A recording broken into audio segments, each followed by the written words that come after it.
from the lot of brands which are selling PCs, and I'm using Apple from a long time, and I'm kind of a fanboy for that brand. Very loyally keep that brand, but the difference is actually the experience, right? The whole difference is experience. It is not the features anymore. It is not the tons of a list of features, because it's all kind of saturated now. Almost all the brands or companies or services are giving very similar kind of features. There is no enough contrast there. The contrasting element actually is the experience. The experience, how tool or service or people are going to interact with you. So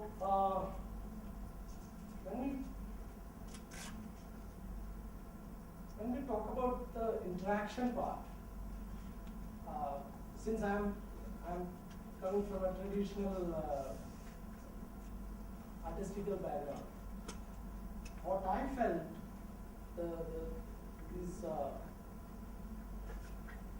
there is a serious amount of complexity in interacting with machines, actually systems and machines.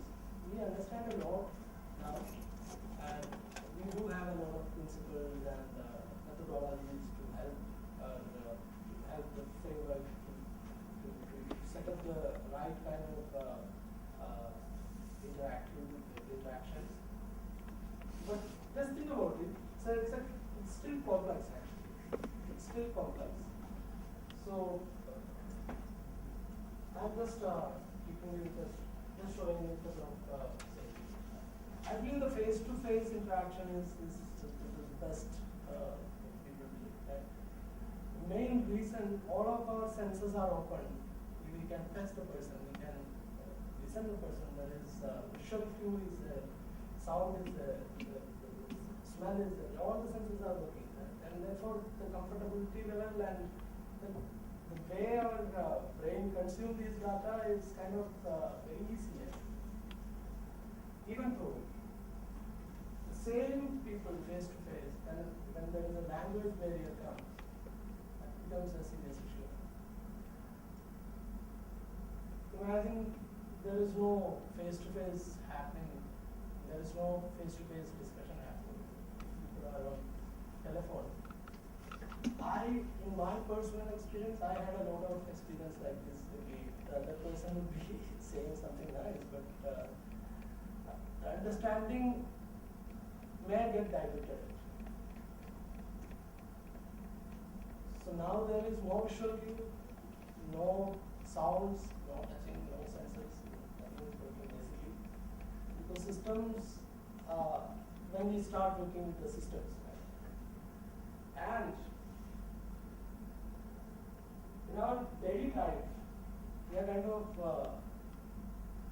around 12 hours, 14 hours working with these systems and softwares and interfaces and the devices. Right? So I think initially there is a kind of interaction design when it evolves. Initially, people used to think more like machines actually, not like humans. Because they try to communicate with the machines and so more like engineers, I would say. So now there is a lot of changes happening in past few years. There are a lot of changes happening in the way we communicate with the machines. Our expectation got changed a lot. We expect machines to communicate with us like humans, not like machines actually. The language is changed a lot. We can see a lot of examples. I'll show you a couple of examples. We can see a lot of examples in our even on the daily websites. So the dialogues are more human type of dialogues. Earlier there's these buttons always called submit, nothing else actually. Now it is all changed to micro copy, micro interactions. So it's all getting immersed into the scene, and there are a lot of changes happening in this side. So experience came to see. Right? So in my presentation, there are a lot of, I'm just touching UX, AXD, customer experience design. I'm not getting into the deep of these things. The reason, my objective of this presentation is to give you a broader view, not the drill down version for a particular topic. I'll also show you a couple of examples.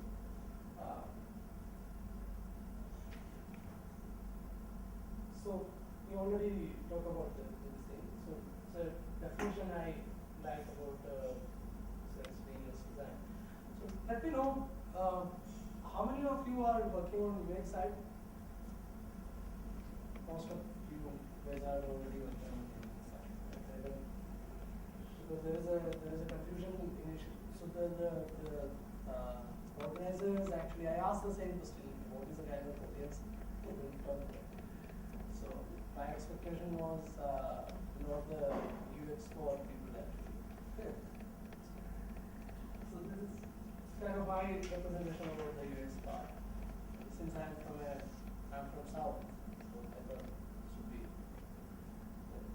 be. I believe you got a sense of these things, right? Since you are already working on the UX side. So the surface, the skeleton, the structure, the scope, and the strategy. So do I need to get details on these things, or should we focus on the branding side? What do you think? Let's talk, yeah? Just make it short and you can complete it. Okay. Yeah, that will work. Okay, sure. So I'll just touch into the UI side then. So as we talked, apart from creating these, whenever we start UIs actually, so we start working from the information architecture and all those things are fine actually. I believe you already knows that part of it. But for me, actually, it is more about setting a right mood, setting a personality out there, right? So, for example, if I'm creating a website for a company, that company works in an NGO kind of setup. So I start asking these questions like, okay, so how do you, if you want to make a persona out of this brand, what kind of person you are? What is the age group? What is the demographic profile? What is the psychographic profile? What kind of education do you have? Your brand have actually. So that I think that helps a lot when we create this website. Apart from obviously the UX and the information architecture part and all. So this will take care of a lot of micro copies, micro interactions, or a lot of areas where you try to get kind of personified branding interactions. So I believe you have a broader understanding of what the Gestalt psychology, right? So when it becomes the UI and UI part, Gestalt psychology, understanding of the Gestalt psychology would be really helpful because then you understand the space and how the negative space and positive space works in a broad level. So XP is not just about the interaction and how it interacts, it's about the behavior of people. Again, I am not touching on the engineering part of it. I'm working on the behavioral part of it. So how is it going to interact? If you are putting a transition or an animation for a login screen, how that login screen is going to behave with your user.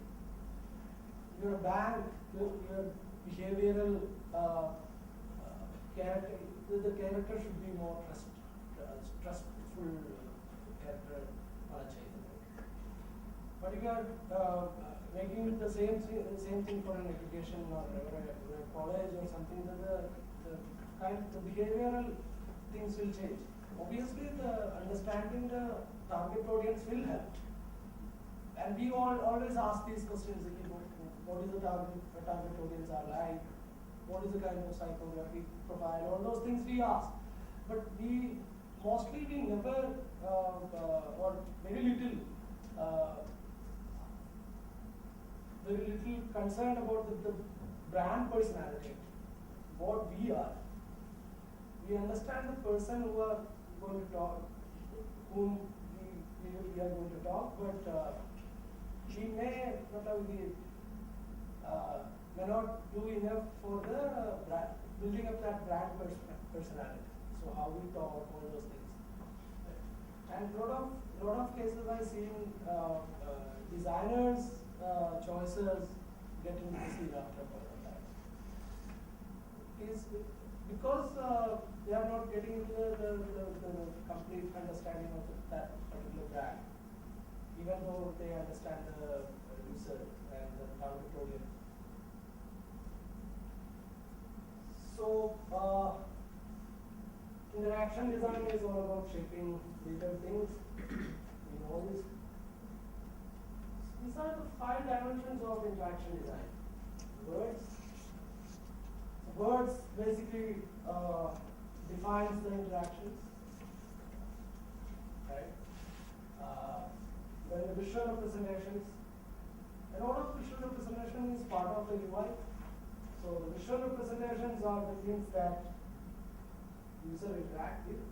Basically, the buttons, the layouts, the visuals, the kind of areas. Then the physical objects or space. So if it is a physical object, it could be a mobile phone or a tablet phone or whatever display. Can be a physical object where this interaction is happening, or it could be a space like a browser platform. Then the time comes to the dimension. Time with which the user interacts with the interface. Then the behavior games. Behavior defines the user action, reaction to the interface and how they respond to it. So, as I said, the behavior, when we set the behavior, the brand's behavior, it will be very, very crucial to understand the brand identification. So that behavioral part comes on the last dimension. All these dimensions came to what 3 of these questions basically. So how to do things, how to do whatever things we are making, or whatever desires or views which we have created. How you feel, basically how the user feel about it. So the feedback mechanism, what is the kind of mechanism you already used there. How do you know? So interactions are like whatever the walking in a dark night, right? Because you may not see the whole path. You have a torch, you see certain area. So the persuasion comes to the scene, right? And that is where actually all of these behavioral things get into a focus thing. Because if you behave like a trustworthy person, then the user will be comfortable coming along with you. So the sites or applications where the interaction design is intuitive and trustful, you can see analyze the data of it. You can see a lot of people will be spending a lot of time with that particular pages or application. So we do have a website called digit.in, which is one of the biggest technology sites in India. So initially when I joined Digit, it was 1.7 million page views in a month. Right?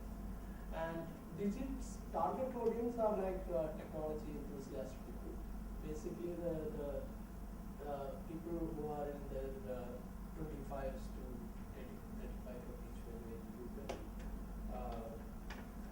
And so Digit as a media that so that Digit publication was there from 96, I believe. So it came through a lot of changes in the design part and the behavioral part, and even the target audience kind of evolved a lot in this journey. So initially, our target audience completely was the tech enthusiast crowd only. So we keep analyzing our analytical data, and we kind of figure out that there are a lot of readers coming to our sites, and they are going back like this. The bounce rates are very high. So how many of you working on the web part of it? Web design part of it? So I believe you all have a fair understanding about the Google Analytics part, right? So Google Analytics is a tool where you can get a clear understanding about the user behavioral part, how user interact with the site, how user interact with the whole environment. You'll get a lot of insights from this tool. So we got these insights like people are getting into the site. A lot of people are getting into the site. That time we were around 1.7 million page views in a month. But people are getting out from the site basically. We've done a lot of design changes, and then there is a serious amount of redesign happened. So the primary focus was to how to engage the people with the same site, what is the kind of issues they are facing. So we've done user testing and prototyping, and that site introduced again after around 6-7 months. Within 6 months, we reached 7 million page views. 1 point from to 7 million is a lot. Then 2 years earlier, we again redesigned it. So it's kind of like we do this redesign every once in a while, kind of 2 years gap. So again we redesigned. The inside that time we used the bounce rates are come down now. People are engaging with the site. Average sessions are like 3 minutes, 4 minutes average session. So the challenge was a completely different challenge. The challenge was how can we get more pages there? Because there is a saturation level, right? As a brand, we changed our focus to a little. As a brand, we changed our focus to more on mass side, not on the complete tech geeky side. So we start our language itself we changed actually. So in our editorial team we start discussing about how do we communicate with ARM Chandra rather than getting into the techie side. So we start putting a lot of videos that time. So in fact we do the review videos for Flipkart for all the video reviews actually. So we kind of start doing all those things, and now one big thing we changed. So there is a loop loading we introduced at that point of time. So every person came to an article page can, whenever they complete the article page, scrolling completes, the other page loads, the other news load, and there are a lot of publication sites are doing it. And initially that there's a,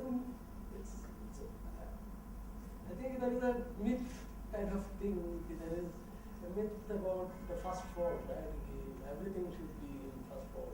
Everything should be within that 800 pixels of first things actually change because people now kind of tapping and then obvious behavior is like page loads and then whenever the first page loads, initially the pagination was like 1, 2, 3, 4, 5 page, this type setup. So whenever the person want to get into the next page, he need to click there. We change that behavior completely. We change it's completely scroll based. That make a big impact actually. We didn't even expect that kind of impact. So that behavior, that small change actually made us to a 14 point something, 14.2, 14.3 million page views in a month. That's a big change. So why I told this story, why I shared this experience, even though this pagination change is a small thing actually. It's a small thing and this technology was there for a long time. When you understand the data, when you understand this, if you do understand this data, you can keep tweaking your experience and the whole product. It will be really helpful. So I think these are the three questions we always ask. That's one of the reasons we change we keep whenever we redesign our sites or tools, we ask the same questions. So part of this behavioral thing, cognitive psychology came to play. So cognitive psychology is about human intelligence, persuasion, language, attention and memory, thinking and problem solving. So how a person do his problem solving in a particular framework. So we can't go to the details of the cognitive psychology part, but I think it would be helpful if you can read something about it.